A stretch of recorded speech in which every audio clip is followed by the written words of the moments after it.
All right, Micron earnings is out, core PCE price index out, GDP out. Markets are seeing an early reaction. Let's dive into the charts right now. Looking at the ES at the moment, a little bit of a pop right here.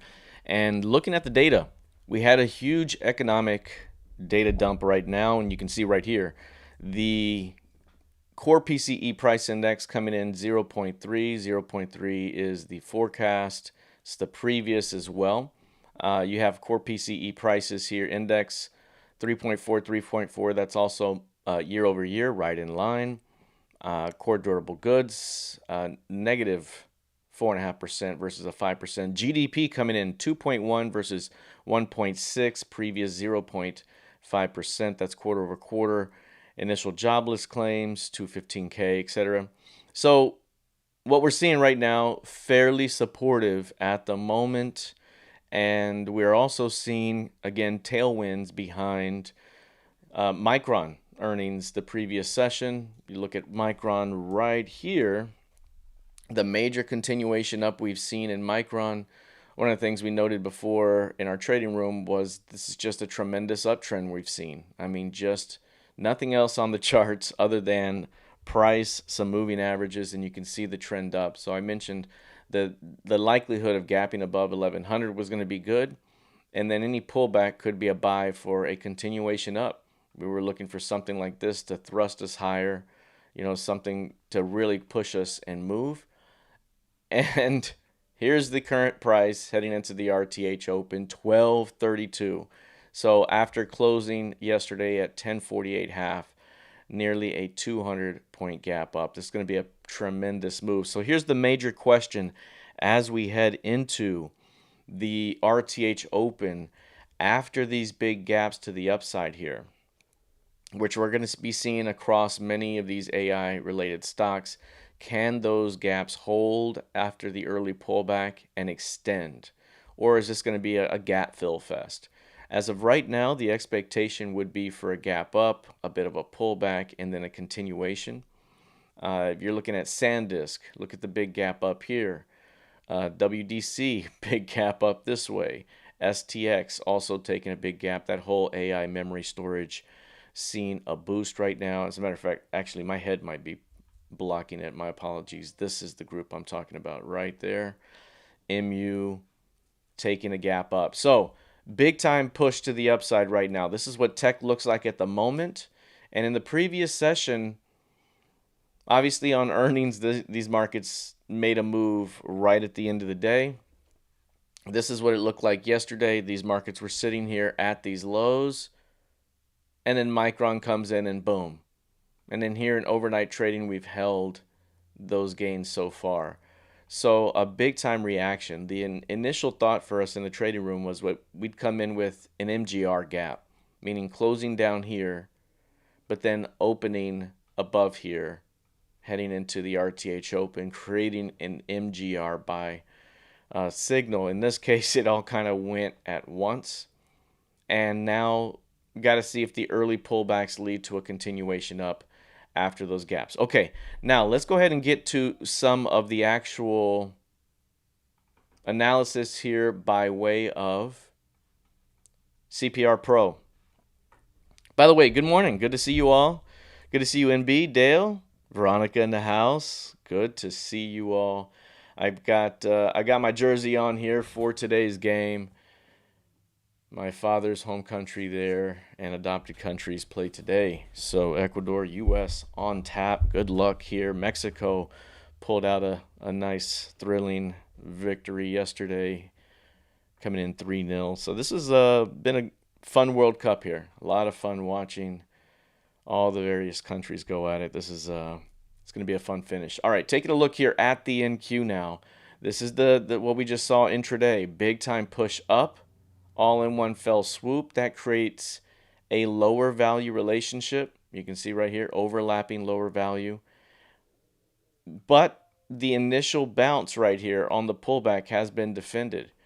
That's a lower value with a bullish bias, and so far defended here. And again, if we see a little bit of a pullback to begin the day, to begin the RTH trade is that early pullback defended again for a bounce.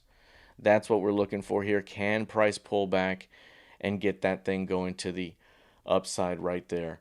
So that's going to be a lot of fun to watch, because as of right now, if Micron's going to lead this thing higher, we could be looking at a big bounce to the upside coming. However, this is the big however. This double top up here, big time significant, right? If we look at that, that is your previous week's high and a big drop right back down. This could be the lower high to that major double top. Additionally, you look at the ES here. This has had a pattern of weakness as well. Big drop here. FOMC key level sold. That's your lower high. Another lower high yesterday. These markets been pulling back here. So if these markets are going to stretch to the upside, this is the pivot to do it right there. 7,500 is the zone. It's also the trap zone to bring it back down across the range to 7,400. This is what we talked about yesterday. If you recall, we were wondering if the, right here, box reversals would play out, or would they become a trap and drop. They became a trap and drop. And in the moment, we had this expanding range, and it still continues to develop now. So 7,500 is where it's at to begin the day. If we come into 7,500 and start to see a failure, that could open up a return back to 7,450, the middle of the range. Worst case scenario here, dropping down to 7,400, and then you bounce back 7,450 and trade in a range. That would be the range bound response. The bullish response would be overcoming 7,500, maintaining acceptance, and extending to the upside. How is price going to respond off 7,500? This is what it looks like on the intraday right now, with some of our key levels on, and at the moment, previous sessions high coming into play right here. That's going to be an important level early on. Let's drop this one and this one for right now. Yeah, that's 7,500 coming right into play. You have 7,508 here as R3. So again, should price push through there, can it hold, or does it fade back into the range? Big time level there at 7,500 to begin the day. 7,500 is very similar to the upside level here. Let's go. Oh, we're already pushing through in a big way. So this is already a very bullish response here out of RTY.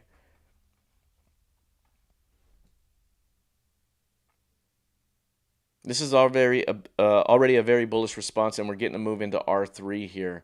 So again, heading into the RTH Open, are they going to be able to maintain this acceptance, maintain that bullish overnight sentiment and pre-market sentiment, and extend, or is it an opportunity to see a little bit of a pullback to value?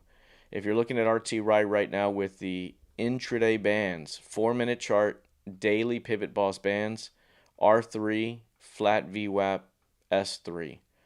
That R3 is also near the previous session's high, so you're coming into some overextended territory. Does it snap back into this 30-15 to 30-20 zone?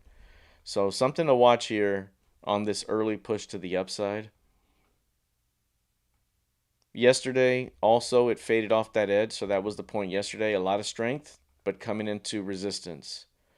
A lot of strength again, but coming into resistance. Perhaps a little bit more to go, right? To get up into this zone up here above 30-40 would be pretty significant. And then fade back into the range. So watching to see how this goes, because again, if RTY is going to get a breakout and continuation, that is going to be a measure of breadth. That signals even more upside, and then turning back down within the range keeps this thing range bound for the most part. How much juice are we going to get today? Okay, I wanted to look at crude oil real quickly here, because crude has been dumping in a big way. This is the current trajectory of crude oil. It is trading 69.54 right now. 69.54, downward trend. If you look at the day over day pivot range, downward trending here. So you can see all the bearish characteristics here. That would mean any bounce into that zone could be sold for a continuation down. Any bounce sold for a continuation down. And this happened yesterday in the NQ, as a matter of fact. Really good drop right there off that level. And shout out, I believe it was Gaz in our trading room here, called that one out as it was developing, called it out in the 15-minute chart as it was developing right here. And it's very similar to what we're seeing right now, where you had that lower value relationship in a down move and the push into the pivot range, primary idea there for a sell, and that turned into a great A plus sell. Crude oil, by the same token here, trending down in a very similar way. If we get some pop in crude at the RTH open, that could provide a sell signal for a rotation downward. So watching to see how this plays out early on for crude.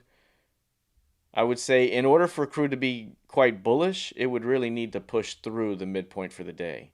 So you're needing to push through that 71.50 zone in order to really open up some upside. Right now, this market is depressed and being influenced to the downside. So I would say any pop at the RTH open sold for an inverted checkmark continuation down. And looking at this, yeah, in the hourly perspective here, yeah, this thing is still fairly weak. And lastly, with regards to crude, I know we mentioned this before. This open gap right there, that open gap is 67.29 to about 67.85. That's about where we're headed to go fill that gap. That is the pre-war gap. Boom. Obviously, they knew the war drums were going here because they were rallying this thing from the low mid-50s up. But officially, bang, bang. So coming back to fill that, and additionally, if we're dropping through the 74, then we're going to 64. And I mentioned before that if we drop through 74, by getting midway into that market structure, midway being 69, today's low is 68.90. It increases the odds of going across the range, even in the event of a pullback to 74. So this market could bounce back as high as 74, say next month, and still be a sell for 64. It could go as high as, maybe even the FOMC key level for a trap and still drop. So this is shaping up for some weakness here for crude oil. And last chart here, well, not last chart, but looking at this anyways. Looking right now at the gold chart right here, very, very bearish price action out of gold as well. A hawkish Fed has been blamed for it, but I mean, the Fed, yes, turned it down immediately. About as hard as anything got turned down at that moment was a hawkish Fed, and look at that right there. 4,400 and straight down to 4,000. We're sitting on 4,000 right now. That's the next market structure. 4,500 was here. So this is a very, very important zone right now for gold.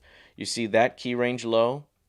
Great bounce to get the midpoint, sold off to get to the key range low, and now this is a box. Another potential box right now developing below that key range low. And when that happens, this could provide a squeeze, hold, and go.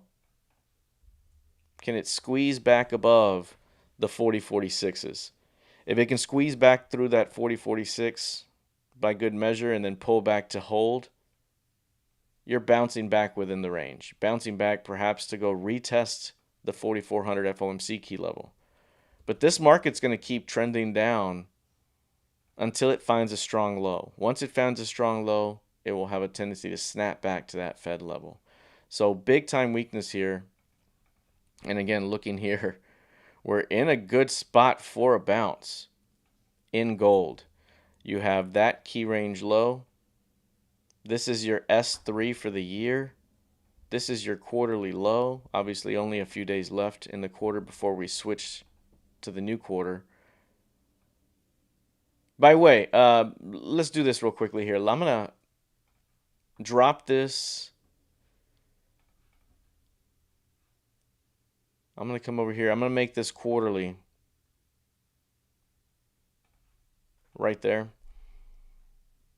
This is the current quarter where you had a higher value relationship, but a bearish close, and then bang, bang, bang, and bang. And you see some selling away from that level right there. That's significant the way that kind of played out. That's exactly how this thing you'd want it to play out. Now what you see is heading into next quarter, we're going to have a super wide pivot range. And we're going to be closing near the extreme of the quarterly range. So we could pop up the quarterly pivots. And you'll see that's the quarterly low, that's the current close, and you have a wide pivot range. This sets up a wide reversion opportunity heading into next quarter, where if you reject down here, it could be a push here. You go through that pivot range, you push up to here. And then once you get up to this side, it may drop it back for a drop back down, and you do this next quarter. It could be very digestive here, at least early on. So watching to see how that develops early next quarter, but this could be a great short-term opportunity, especially if it can recover 40, 50. Okay, that's a look at gold. One of the other things, yeah, great point regarding RTH and ETH for stocks. Some of the levels work much better in RTH, and that's what I've been seeing as well. I'm also adjusting some of the. I'm still working on some of the back end for CPR on those as well, to improve some of the visual representation between ETH and RTH. So still working on a little bit of that for some of that, just squeezing out a little extra horsepower on that end. But you're right on that. Let's see here.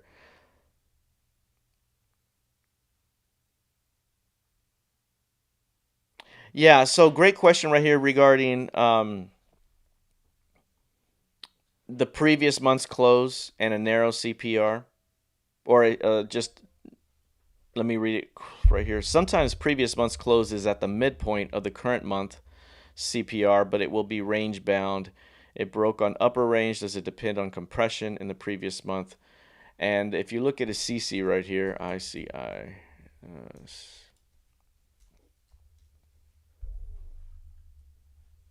Which one was it? A CC Bank, right? Yeah.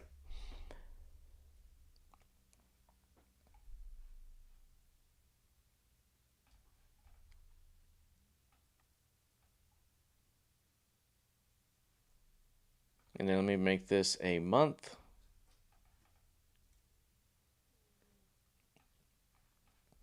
So this month right here, that's the close, very close to the middle of the range there. So it comes in as a range lock, which means, avoid the chop unless you get a good signal, a good expansion bar, which is this bar right there. However, when you look down here, the reason it doesn't fire is because it's not super expansion. It's not 125. It is above 100. But that's where I would come over here and nope, wrong one here. Let's go here. I think on the range lock, you would look.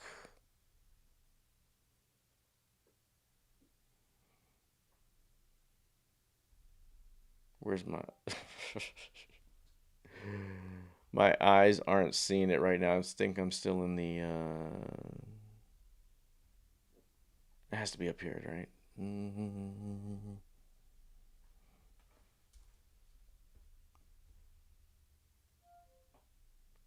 Expansion bar. Overlap coil. So I think it's right here. if I were to put that one, there it is right there. So this is basically this is performing as you would expect, which is when you have a narrow pivot range and you close near the middle, it does represent a range lock. And then you look to the previous range, which is part of your question explanation here.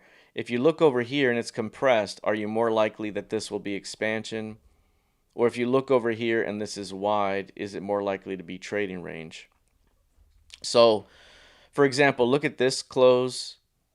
It's near the mid, but and relatively narrow. And you look over here though, it's super wide. So it was a result of being wide and closing near the mid. Whereas you look over here, this was more compressed and you have a narrow range here. It's still going to be range lock, but this might be one of those scenarios where a breakout is more likely. And if you do get one of those expansion bars, in this case I had to manipulate it to be at least over average. If you do get one of these, then you're looking for the push to the extreme. And then obviously by opening up through the extreme, you open up to the next level up. So this one did really well right there. And great read on that, by the way. That's about how you would look at it. Let's look at the Nifty, by the way. Looking at, and then we'll jump back over. I want to do Bitcoin, Ethereum. We got SPCX to look at as well, and then we'll wrap this thing up. But here's Nifty, and from a monthly perspective, and then we'll drill down. We're seeing a lot of overlap right here. So a lot of overlap, and when that happens, it's a signal of chop and building that energy, right? Now, if we drop it down to the 60-minute and go to the daily bars here, I have it on RTH right here. You can go to a 15-minute right there, for example. And one of the things I do like to do here is line up weekly pivots. Weekly pivots with the daily pivots, or weekly pivots with the daily CPR. Because when you understand where we are against the previous week's range, you can then really identify what could be ahead. And right here, for example, what you're seeing is price, again, in a range lock format. If we go to the week, price, hey, good morning, Coco. Right now, you have price in a range lock format here for the week in Nifty. And that has price over here closing near the midpoint between the extremes. And you need a major pass-through bar, and that's what that trend break signal is, and it takes you to the previous low. That's our classic PivotBoss bear trap zone right there between the previous low and the S25. Reaction here takes you back to the middle. You push through the middle and hold it, takes you to the edge. This is our classic bull trap zone between previous high and R25, and then back down we go. So just great price action to help identify where the major extremes are to begin the week. And it looks like we're about to do that again. I mean, look over here as we head into next week, closing near the middle again. And now you have this as the high and this as the low next week. And we could be looking at that and back in, and this and back in as we develop. Now from a day-to-day, again, going back to the day, going down to a 15-minute chart. One of my favorite trades, I think we talked about this here recently, is when you do get an expansion phase away from a narrow CPR and you get that major move, to then close at the extreme here. If you reject the extreme early, we're then looking for a return back to the midpoint. That's our classic PivotBoss pivots fade, right? So you go over here to the day, look here, and let's keep the historical segment for a moment. That low would be where we're looking to reject, and then you return it to the midpoint. And then if you break through the mid, you open up the high, right? So whenever you do get that big push away and you close near the extreme, these reversal signals become prominent for the push up. This one you have to be a bit more careful of. If you're going to stay range bound because of the wide width, then this is where it would turn and you would do this. But if you're going to break through here, it will open up the responsive phase up.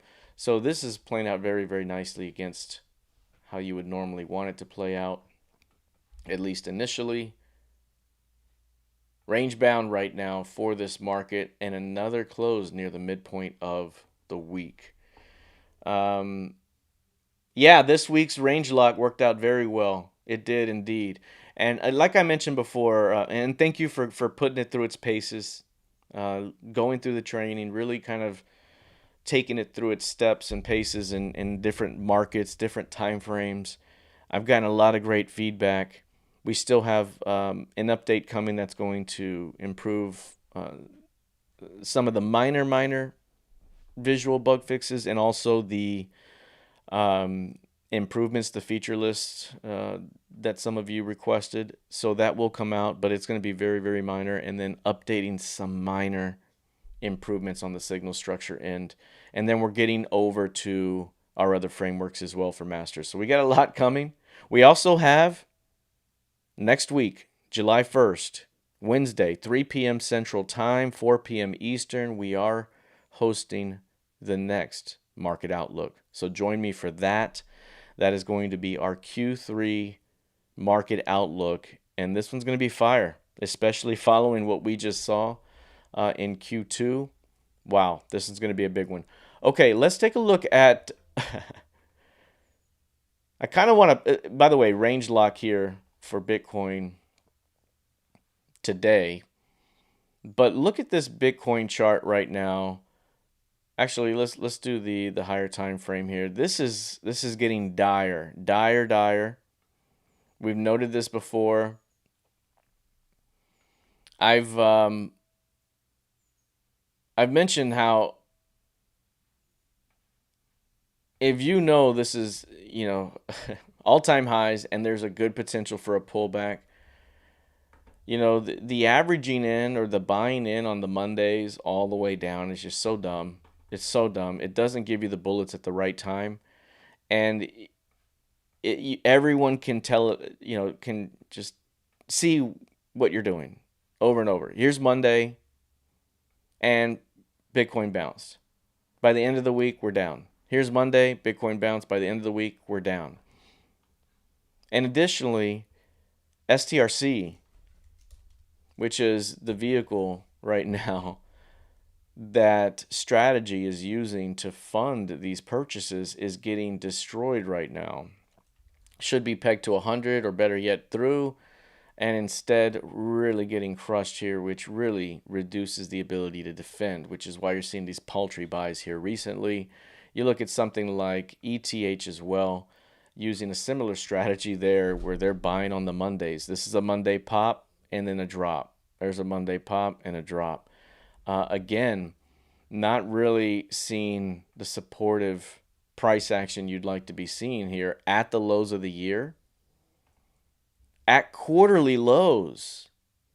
Look at this. Anytime you test a quarterly low in something that's good, it can tend to be one of the best buys that you'll see. Especially if you've been in a mature uptrending market. But if you get there and you can't bounce, that is very, very bearish. The downtrend remains intact. And while we could bounce a little bit, look at the lower value relationship heading into next month. Any pullback could be selling. We could still be working our way down toward 1,000 in ETH. That would be significant, especially given that we're still trading 1,600. Bitcoin. This one's getting dire as well. 60K. We're trading at and around 60K. And we've given up this level, at least finding major acceptance below this level. That is the 65,520 level, the top of major market structure going back to previous years. And to give up that level drops you into this dash line at 47K. To give up this key range low right there, opens up 47K. 47K is looking like a magnet here for price. So, like I mentioned before, we've been on top of it. I've also noted that it wouldn't be out of the question to see a good responsive buy, and that could be an opportunity to be a participant during that move. But even then, man, there's been nothing here to like. So very, very bearish for Bitcoin and Ethereum here. What's it going to take for these things to come back? And this has been my final point on these markets. Why engage these markets as a participant when you are getting Micron through the roof? I mean, it was a gimme that we were going to gap above 1100 yesterday at the close, or just before the close, and here we are, 1238. There's so much more happening. Like I said, you can throw a dart. Well, don't throw a dart at Oracle, but throw a dart at some of these, and it's going up, right? It's going up. And our favorite of the quarter is AMD, and it has gone up 158% since we gave it out as our best candidate for this potential Q2 turnaround. I still was up in the air, but I said if we're going to have a Q2 turnaround, it'd be a tech and AI-led turnaround, NVIDIA-led, and if that's going to happen, then AMD will outperform. So there we are, major strength. That's the next point, is that why engage these markets when they're not paying?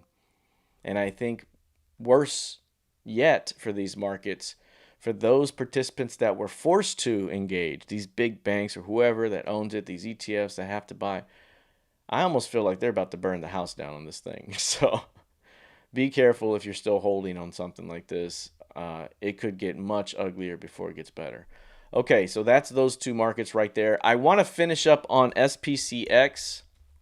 That is SpaceX. We talked about SpaceX with regards to the key range. The IPO key range. IPO key range. And this is PivotBoss specific jargon. Like I said before, when I did a lot of this initial research back in the day, I would just kind of give it my own terminology and just build my approach. And one of the things I really saw was the impulse move is so important. And when you get an impulse move back to a midpoint of that impulse move very quickly, it's so important, and that creates our key range. And obviously, the first impulse move of the lifespan of a new IPO gives you the first key range. And that key range can be mint for trading, not just in the days following the IPO, but in the months and sometimes even years following it. It could provide, for example, this key range going from 150 to 225, that gives you the starting opening range. And from there, you could trade, for example, a 50% move, a double, a triple down the road. It could be significant. Look at where the 100% extension is, 300. That means almost from a current price, you could double to 300 if you're patient and obviously have a high risk tolerance. You know, I'm not saying do that right now because, quite frankly, like I've mentioned before, price can also drop to the downside 100% target as well. That's 73. That means you could get more than 50% haircut before you get to 300. So that's why minding your risk, identifying the major levels, watching to see how price responds to those levels. So my initial thought when the key range develops is always watch this level now. That's your S25. That is your most significant level. And the zone between the low and into that level is your most significant trap zone. So as soon as price meaningfully drops in here, 130 could be a tremendous buy. It could be 130 to 260. And then it could drop right back, you know, but that would be a double, you know what I mean? So the potential is there. Come here, Coco, come hang out. So the potential is there. for some movement here. But again, this market right now, got to let it continue to open up. But you can see right here, right out of the gate, the first test below the key range low already defended. But inside day, heading into the RTH Open with price currently at 157. So major key range right here in play. If we drop down right here, look at heading into, we got a major compression here heading into today's trade. Look at that narrow range, close right at it. This is a lot of compression right now for this market. Can we get a classic breakout and go? Or is it just going to be more downside here? Because look at the trajectory lately. So watching to see how this plays out early on. But the key range to keep an eye on remains the early IPO key range from 150 to 225. Really 149.34, 225.64, midpoint here in the 187s.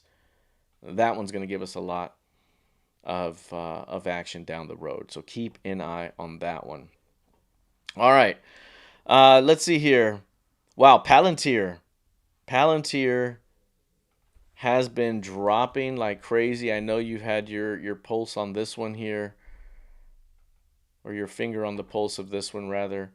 This one has been highly bearish. We've also talked about this downward sloping channel along the way, which is still in play right now. Is 105 to 100 coming up ahead for this one. Wow.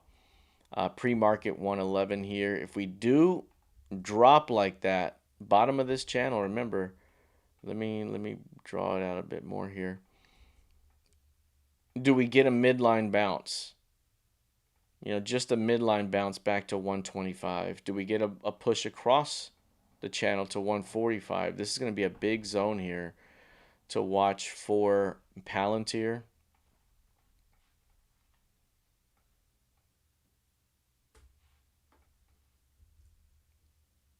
Yeah, this will definitely be one to watch here and see how much more downside do we get.